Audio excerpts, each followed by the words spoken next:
ఓం గం గణపతియే నమ ఓం నమ శివాయ ఓం శ్రీ మాత్రే నమ సర్వమంగళ మాంగళ్యే శివే సర్వార్థ సాధకే శరణ్యే త్రయంబకే దేవి నారాయణి నమస్తే.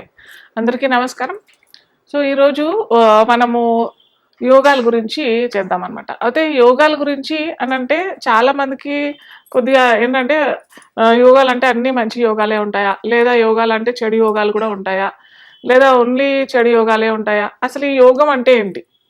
యోగం అంటే ఫస్ట్ ఆఫ్ ఆల్ చూడాల్సింది ఏంటంటే 2, 3 లేకపోతే ఒక్కోసారి 4, 5 గ్రహాలు కూడా ఒక రాశిలో కలిసి ఉంటాయన్నమాట. కలిసి ఉన్నప్పుడు ఆ రాశి ఏ రాశి మనకి అది మిత్ర రాశియా, మన సొంత రాశియా అంటే మన లగ్నానికి తగ్గట్టుగా సొంత రాశియా లేకపోతే ఏ ఏ గ్రహాలు కలిసి ఉన్నాయి చూసుకోవాలి. అది కూడా కేంద్ర కోణాలు కలిసి ఉంటే మటుకు అది రాజయోగం అనే చెప్పుకోవచ్చు. అయితే ఆ రాజయోగం కూడా ఆ లగ్నాలకి ఏ లగ్నాలకి అది బాగుంటుంది. ఆ యోగాలు అవునంటే ఏ లగ్నాలకి ఆ దశ అంతర్దశలు వస్తాయి. సపోజ్ ఫర్ ఎగ్జాంపుల్ ఏదన్నా మేష లగ్నమే తీసుకున్నాం. మేష లగ్నం వారికి కుజుడు అధిపతి అనమాట. ఆ కుజుడికి పంచమాధిపతి అయిన రవితో కలయిక ఉన్నది అనుకోండి, అప్పుడు అది రాజయోగం. సో ఇలాగా వాళ్ళకి ఏ ఏ లగ్నాలకి ఏ ఏ గ్రహాలు కలయిక వల్ల అది రాజయోగం అవుతుంది అని చూసుకోవాలి.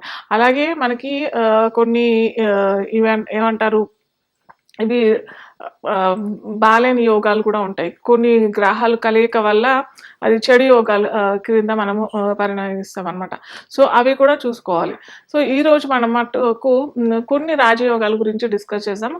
అది కూడా ఒక్కొక్క లగ్నాల వారికి కేంద్ర కోణాలు కలిసి ఉంటే అది రాజయోగం. సో అలాంటి రాజయోగము ఒక్కో లగ్నాలకి ఏ ఏ రాజయోగాలు కలిగితే ఏ ఏ ఫలితాలు వస్తాయి, ఎలాంటి సుఖ సంతోషాలతో ఆ వ్యక్తి జీవిస్తాడు అనేది అది మనము ఈరోజు క్లుప్తంగా తెలుసుకుందాం.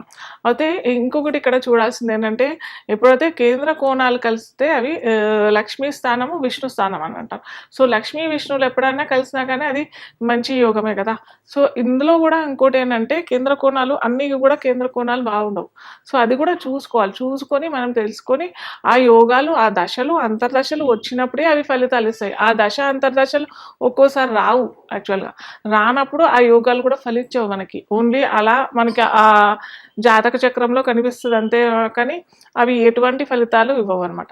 సో ఇప్పుడు మనము ఒక్కొక్క లగ్నాలకి ఏ ఏ యోగాలు బాగుంటాయి, ఏ ఏ యోగాలు కలిసి వస్తాయి, ఎలా ఉంటుంది వాళ్ళకి, వాళ్ళ జీవితం, వాళ్ళ లైఫ్ స్టైల్ ఎలా మారిపోతుంది, అదంతా మనం ఇప్పుడు క్లుప్తంగా తెలుసుకుందాం.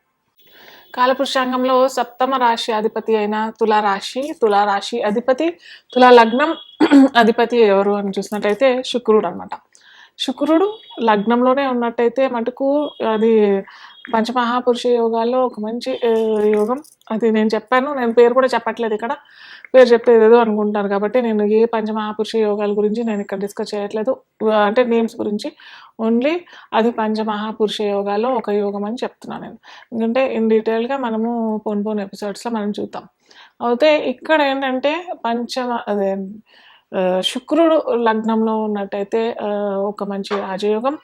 అలాగే వాళ్ళకి కంఫర్ట్స్, లగ్జరీస్, ప్రెషర్స్, ఇవన్నీ విలాసాలు, అంతులేని విలాసాలు, వాళ్ళకి ఆటోమేటిక్గా బార్న్ విత్ గోల్డెన్ స్పూన్ అనేది కూడా ఇక్కడ మనకు వర్తిస్తుంది. అలాగే వీళ్ళకి ఏంటంటే జన్మతః అన్నీ వచ్చేస్తాయి. చెప్పాం కదా, అంబానీ కుటుంబాలైనా లేకపోతే ఇంకా రాజకుటుంబికంలో జన్మించడం, అలాగే అతి త్వరలో వీళ్ళకి ఆ శుక్రమార్దశ రావటము, ఇలాంటివన్నీ, లేదా శుక్రమార్దశ కంటిన్యూ అయ్యే టైంలోనే వీళ్ళు పుట్టడం, ఇలాంటివన్నీ మనకి లగ్నంలోనే శుక్రుడు ఉండడం. వాళ్ళు చూడటానికి కూడా చాలా అందంగా ఉంటారు.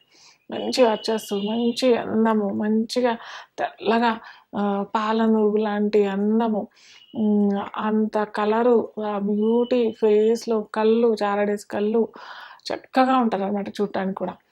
అలాగే చెప్పాం కదా ఎంత వాళ్ళకి విలాసాలు, చక్కటి పెద్ద పెద్ద కార్లు, పెద్ద పెద్ద ఇల్లులు వాళ్ళకి, లేదా స్థిరాస్తులు కూడా వీళ్ళకి ఆల్రెడీ వీళ్ళు పుట్టక ముందరే, వీళ్ళు పుడుతున్నారు అనే టైం కానీ వీళ్ళు చక్కగా స్థిరాస్తులు కొనుక్కోవటము, లేదా ఆ కొనుక్కున్న ఆస్తులు బాగా ధరలు పెరిగిపోవడం, ఇలాంటివన్నీ మనకి లగ్నంలో శుక్రుడు, ప్రత్యేకంగా తులా లగ్నంలో శుక్రుడు కనుక ఉన్నట్టయితే ఇలాంటివన్నీ వాళ్ళకి ఆపాదించిపోతాయి అన్నమాట.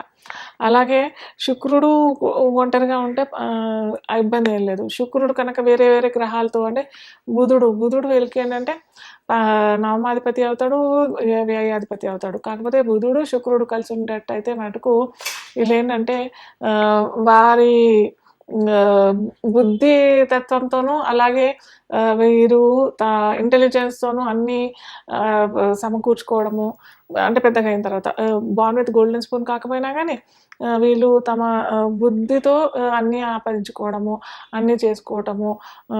వీరు ఒకటైనా ఫర్ ఎగ్జాంపుల్ చిన్న ఎగ్జాంపుల్ చెప్తున్నాను, తప్పుగా అర్థం చేసుకోవద్దు. ఎందుకంటే ఇక్కడ నేను ఏంటంటే తులా లగ్నంలో పుట్టిన శుక్రుడు లగ్నంలో ఉన్న వాళ్ళందరూ ఇలాగే ఉంటారు అని కాదు, ఎగ్జాంపులే చెప్తున్నాను ఇక్కడ.